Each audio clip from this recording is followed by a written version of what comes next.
Well, we have our first Fox News poll since the latest Republican debates, and no, Leonardo DiCaprio is not on them. A look at the big wall here. Donald Trump still on top with 26%. Ben Carson gaining ground on him in second place there. And Carly Fiorina and Marco Rubio jumping into a tie now for third place. Here you can see the changes since our last poll back in August, though that's a lot of numbers. It's a lot of numbers, but you can see Donald Trump about the same, Ben Carson up, Carly Fiorina up a lot. Those, this is as a plus or minus 4.5, so take it for what you will. Carson, Fiorina, Rubio all gained the most. Ted Cruz and Jeb Bush lost ground. Look at that, Jeb Bush way down. As for the Democrats, Hillary Clinton still in the lead over Bernie Sanders, but, and this includes Joe Biden.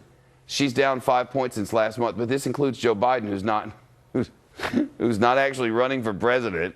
So if you subtract Joe Biden, she's over 50%. Anyway, he's not running, and nobody's campaigning against him. Without the vice president, the race, Secretary Clinton's lead jumps to 24 points. She has 56% of all Democrats surveyed. Our poll finds that voters say they believe Hillary Clinton will indeed be the next president of the United States. According to the survey, Secretary Clinton leads the pack with 28 points. In second, Donald Trump. 20% of people say they believe, have told the surveyors who surveyed them that they believe Donald Trump will be the next president of the United States. Bernie Sanders in third place with 5%. Of course, the presidential election is more than a year away, and all of this is just crazy.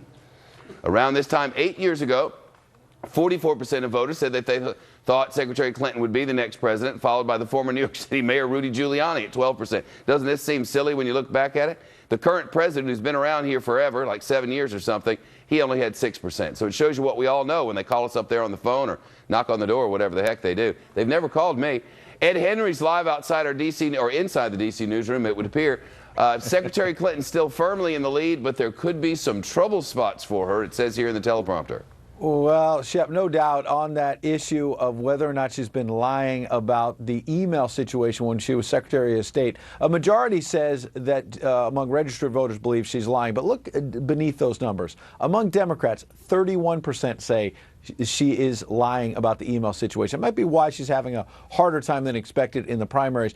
But on the far right there, of course, Republicans, 82% say she's lying. But independent voters, 64% of them in our latest poll say she's lying about the email situation. That's the number she really has to pay attention to. As you know, every 4 years we talk about those independent, more moderate voters. They're the folks who decide these general elections.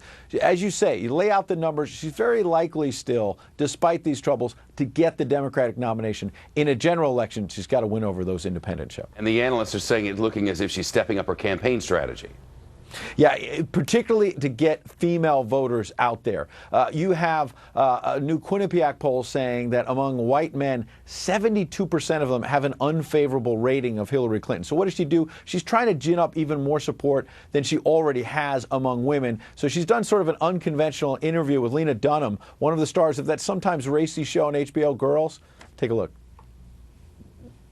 I was terrified about losing my identity and getting lost in, the kind of wake of Bill's force of nature personality. Okay. I actually turned him down twice when he asked me to marry him.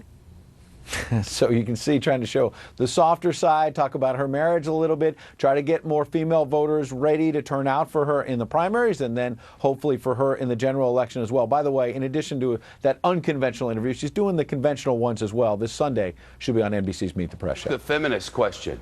And it was an interesting answer, and you wonder how that plays on the campaign trail. Yes, I'm a feminist. If you believe in equal rights for women, then you're a feminist. I think a lot of people would not have thought that as the definition, but maybe. Right, and she also said, she doesn't understand why some people won't call themselves feminists, that she's proud to wear that label. Again, she's reaching out to female voters, Planned Parenthood issue, other issues, to get out there and say she wants their vote. Lena Dunham, good stuff. Thank you. Good to see you. Good to see you. Remember